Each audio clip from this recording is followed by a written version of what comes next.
தீபாவளி அன்னைக்கு காலம்பர சீக்கிரமா எழுந்துட்டு கோலம் போட வந்தாச்சு. இந்த கோலம் போட எழுந்துக்கிறதுக்கே எனக்கு 1 ஹவர் ஆயிடுச்சு. ஓரளவுக்கு கோலம் அழகா அவுட்புட் வந்தது. இந்த கோலத்த தான் நான் வருஷம் வருஷம் தீபாவளிக்கு போடுவேன். அந்த அளவுக்கு இந்த கோலம் எனக்கு ரொம்ப பிடிக்கும். கோலம் போட்டு முடிச்ச உடனே சமையலெல்லாம் பண்ணிட்டு, அன்னைக்கே எனக்கு நோன்பு இருந்தது. நோம்பையும் கையோட நான் எடுத்துட்டு, சாமியெல்லாம் எப்படிடா டெக்கரேட் பண்ணிட்டு, படையலும் போட்டுட்டேன் நானு. ஓரளவுக்கு தீபாவளி எனக்கு நல்லா போச்சு. இப்போ நான் என்னென்னலாம் சமைச்சேன்றத பார்க்கலாம். ஹாய் ஃப்ரெண்ட்ஸ், எல்லாருக்கும் தீபாவளி நல்வாழ்த்துக்கள். தீபாவளிக்காக நான் என்னென்னலாம் ரெசிபி பண்ணுறத பார்க்கலாம். பால் பாயாசம்,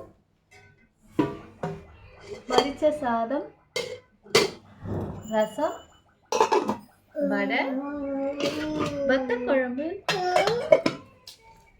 கோஸ் பொரியல், அரைச்சி விட்ட சாம்பார், பொட்டேட்டோ தொக்கு, வாழைக்காய் தொக்கு, பொங்கல், அப்புறம் அப்பளம்.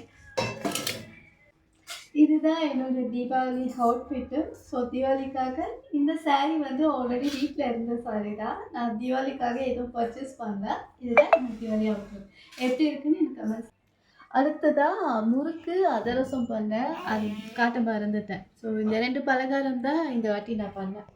இவ்வளோதான் நான் தீபாவளிக்காக பண்ண ரெசிபீஸு. நீங்கள் எப்படி உங்கள் தீபாவளியை செலிப்ரேட் பண்ணீங்கன்னு எனக்கு கமெண்ட்ஸில் சொல்லுங்கள்.